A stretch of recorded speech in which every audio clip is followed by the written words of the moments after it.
Hello. Hello. Hey, Matt. How you doing? Good, man. How are you? I'm doing really good. Cool, cool. Yeah, well, thanks for agreeing to do the interview, man. Sure, man. Absolutely. And I apologize again, man, for not getting back. Adone, asked about it, and then I said, yeah, give me the info. You did, like, immediately, and then I, kind of got spaced, man. It happens. Yeah, I know what you mean.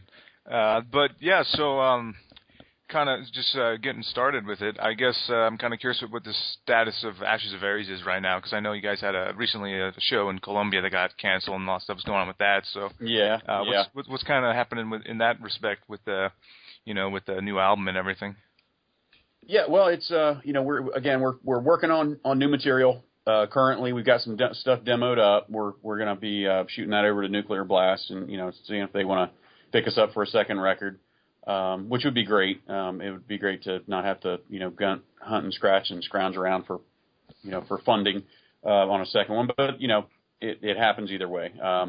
The record, the first record, I thought sold pretty well for as little as kind of was done as far as promoting it. Now, obviously, we've tried to promote it as much as we could through social media and playing shows, touring the extent to which we could. But it's sort of been one of those things where we've seen it progressively, more and more people responding to it and going, "Hey, I didn't know you had a record out," So yeah.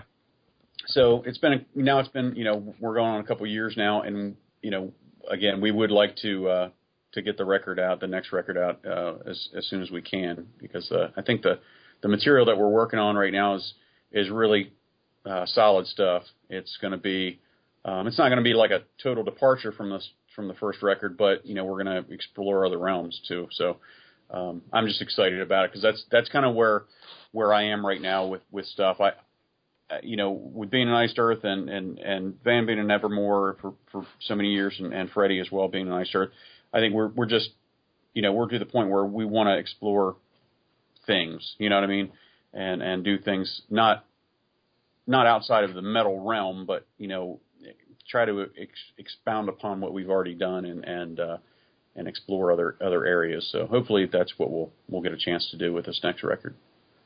Yeah, I'm looking forward to it. I definitely heard with the first one, you can really hear that it doesn't really sound like Iced Earth or Nevermore or anything like specifically like that. It kind of does sound like Ashes of Aries, Right. But I guess it's kind of inevitable that people are going to make those comparisons. Do you ever get tired of those comparisons, or do you find that it's like, well, people are into that, so I guess that's good, because it's usually a positive comparison, I guess. Yeah, yeah. The comparisons are positive. I mean, obviously there are some people that want to hear, maybe a little bit more Nevermore influence in it or whatever. And, but, the first thing that you hear, typically, that kind of goes, that sounds like is my voice. And I understand that I can't really change my voice. It's what it's who I am.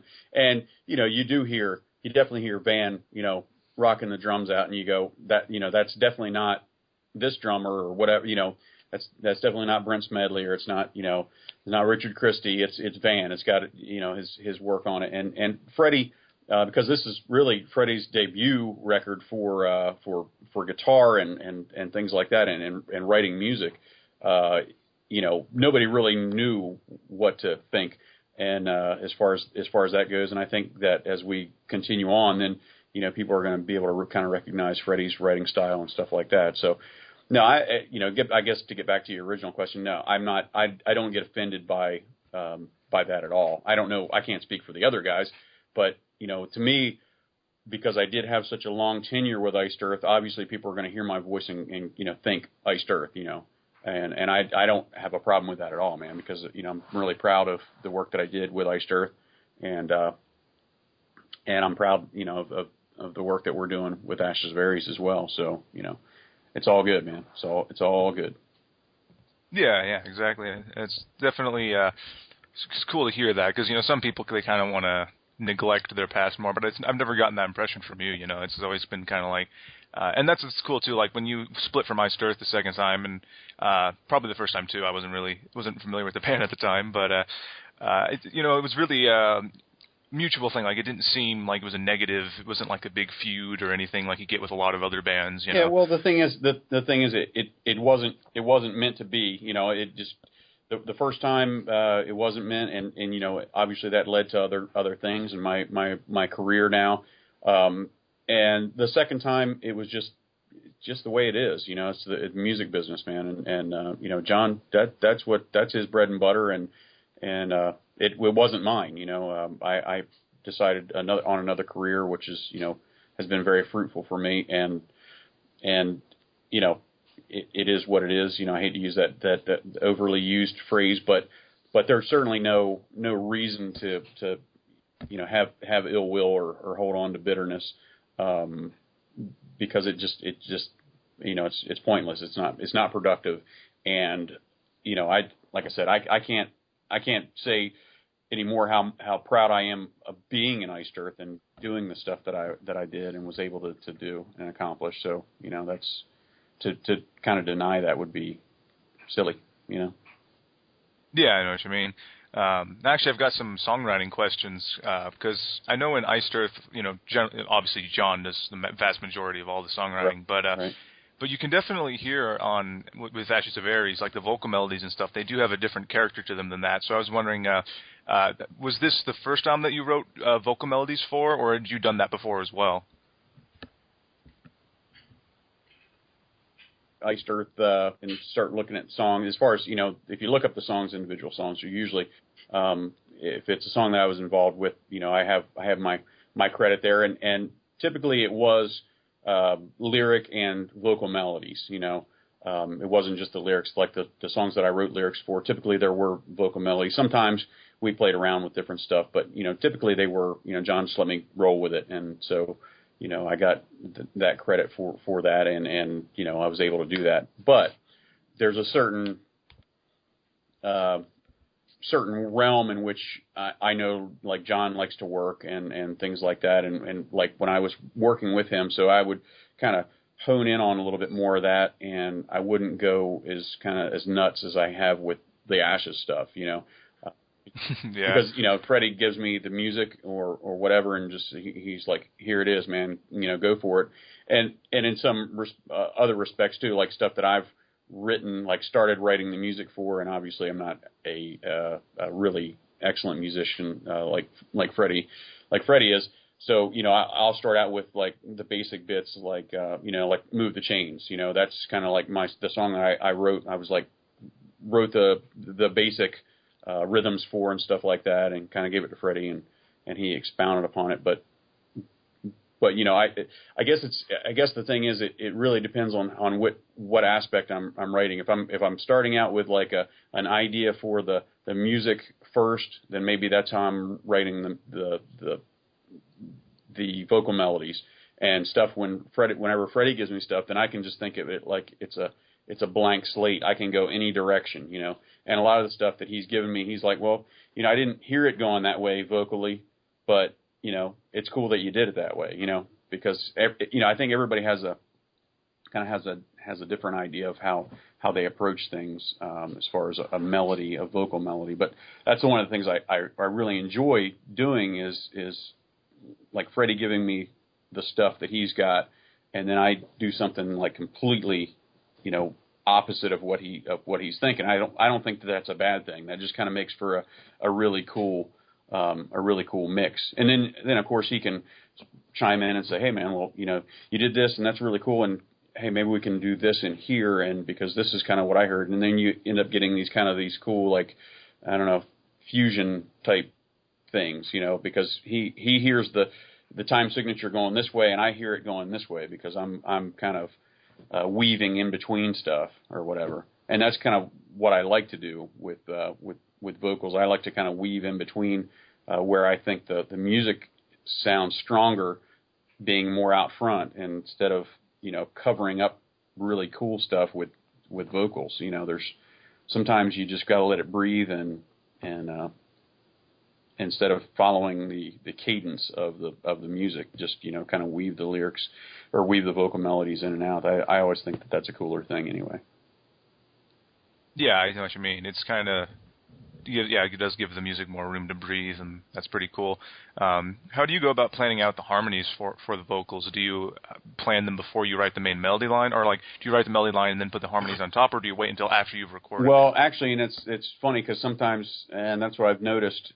Sometimes I will start with the like if I hear the main line, like of the guitar part, for instance, and I'll just sort of follow that, and then I'll end up, a lot of times what I'll end up with is the main melody line will actually be a harmony of the guitar part. You know what I mean? That's kind of how I roll with it sometimes, and then I make it more of a lead vocal bit instead of like a harmony, but I'll kind of follow that, and that seems to be what I've done a lot when I'm working with like I said, with somebody else's stuff, with Freddie's music that he's given me. Outside of that, like Move the Chains, I don't know, like with that song particularly, I keep going back to that because that's one of the first kind of songs that I constructed myself. But I don't know, I don't really know, it's like, it's a feeling thing, and then with the harmonies, if I can do a harmony to it, great. If I can't like figure out the harmony, if it doesn't come like naturally to me, if it doesn't sound good, then I don't even worry harmonizing to it. A lot of times, like a lot of the harmonies, it'll just be like little jab harmonies in there, just to punctuate or accentuate, a certain spot in the lyric.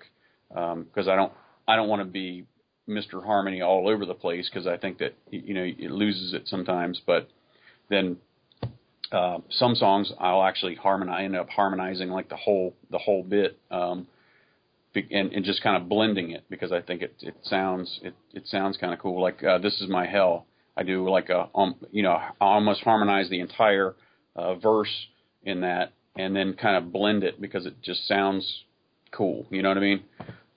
And we don't always do that live.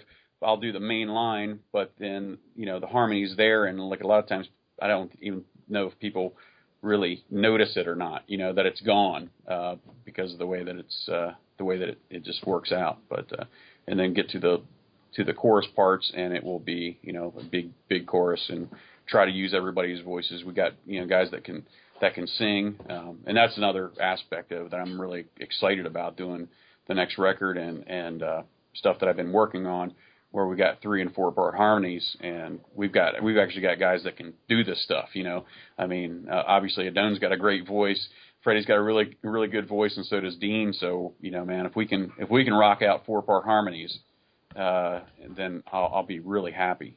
I'll feel like we're kind of, I don't know that we'll ever reach the Blind Guardian status of vocal harmonies live, but that would be awesome if we could at least crank out a couple tunes where it's like we're really like the metal Eagles. It would definitely be killer, to get to hear that. But yeah, I've noticed over the years you have started to use more layering, a little bit more of the harmonies and stuff compared to Burnt Offerings and stuff like that. It was a little more simple, perhaps. I guess a little more straightforward. Yeah, and that's, I think it's just being comfortable. For one thing, like Burnt Offerings, that was my first real, obviously on my first professional trip into the studio, and it was back before, and this is another thing too. I got to say, man, Pro Tools, like working with Pro Tools, working with a recording program, it really opens up your mind to be able to do that, because it's far better than cranking out the old Tascam. I don't know if you even know what a Tascam is, man, but we used to have the 4-track recorders at home, and trying to layer and do harmonies, because it's different when you've got than if you've got like 4 guys that are sitting there and you're doing the old barbershop quartet or whatever, and you're cranking out these harmonies and you're listening to one another and figuring this stuff out. But it doesn't, it's kind of hard sometimes, certainly for me, because I don't have that really intense background where that's concerned. But like just being able to sit down and record and track myself and then work on the harmonies that way, it definitely has opened up doors for me. and I can't say enough how great that is, and totally recommend that to anybody else. And obviously now recording programs are $1 a dozen, but it's I come from the old school